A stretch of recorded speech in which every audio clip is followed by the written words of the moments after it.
আমার পিসি শাশুড়ি মা আজকে আমাকে 10:30টার সময় ফোন করে বলছেন, হ্যাঁ বৌমা কেমন আছো, তা কি রান্না করলে, হলো নাকি, রান্না চাপলো নাকি। আমি বেশ পিসি শাশুড়িকে খুশি করার জন্যে মিথ্যি গুচ্ছে বলে দিলাম, হ্যাঁ পিসিমা আমার সব রান্না বান্না কমপ্লিট।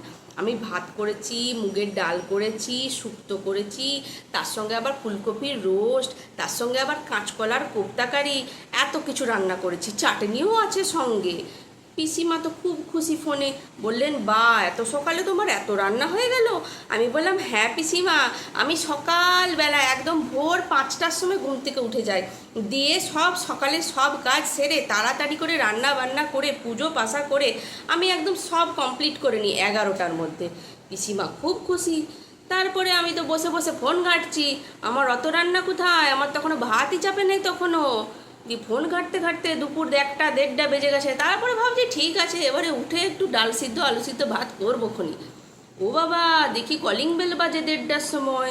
আমি দরজা খুললাম, তারপরে দেখছি ও বাবা, এ তো পিসিমা এসে হাজির। এই রে, পিসিমা গাড়ি করে চলে এসছে আমার বাড়ি, সেরেছে কাণ্ড। আমি এইদিকে সকালে গুচ্ছে এক ঢপ ঝেড়ে রেখেছি, আর আমি একটা কিছু রান্না করি নাই, কি হবে। তারপরে ভাবলাম, কেন, ভূতের রাজা বর দিয়েছে, সেটা তো আছে, ভূতের রাজার বর যখন আছে তো ভয় খাওয়া কিসের। আমি হাততালি বললাম, না না না না, হাততালি লয়, আমি টক টক করে মোবাইলে করে দিলাম, অর্ডার করে দিলাম, আর সঙ্গে সঙ্গে 10-15 মিনিট পরেই সব রান্না চলে এলো একেবারে ভূতের রাজার বরের মতো। আমি চুপচাপ লুকিয়ে লুকিয়ে রান্নাগুলো দরজার থেকে নিয়ে নিলাম, নিয়ে রান্নাঘরে সাজিয়ে রেখে দিলাম, আর খাপগুলো তাড়াতাড়ি করে প্যাকেটে পুরো একটা জায়গায় লুকিয়ে রেখে দিলাম যাতে না দেখতে পাই পিসিমা। পিসিমা বয়স্ক মানুষ, তো বুঝতেও পারলেন না যে কে এলো আর কে কি দিয়ে গেল। তারপরে দুপুরে খাওয়ার সময় পিসিমা রান্না খেয়ে তো একদম আঙ্গুল চেটে খাচ্ছে, উনি তো একবারে বক বক খুশি, আর আমার প্রশংসা একেবারে পঞ্চমুখ।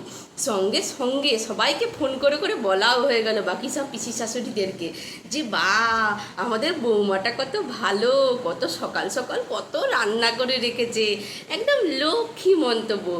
এইভাবে আমি আজকের যাত্রায় বেশ বেঁচে গেলাম। তবে একটা কথা বুঝলাম, বেশি ঢপ ঝাড়া ভালো নয়। মানে যদি ধরা খেয়ে যেতাম আর ওই ভূতের রাজার বর যদি না থাকতো, মানে আমাদের অনলাইন ডেলিভারি, তাহলে আজকে আমার খবর হতো। তবে যাই হোক, ভূতের রাজা যখন আমাকে এই যাত্রা বাঁচিয়ে দিয়েছে, আর পিসি শাশুড়ি মা এত খুশি হয়েছেন, মনে হয় ওনার গলার ওই সীতাভরি হার, ওই সীতাহারটা এবার মনে হয় আমাকেই দিয়ে দিবে। আমার যা দেখবে আর লুচির মতো ফুলবে, আর আমি এদিকে একদম বাজি মেরে দিয়েছি। এই হলো আমি, আমার মতো করতে কি আর কেউ পারবে। শাশুড়ি মাকে খুশি আমি একদম করে ফেলেছি, এরপরে যা আমি পাবো তার বলার নাই। বুঝেছে।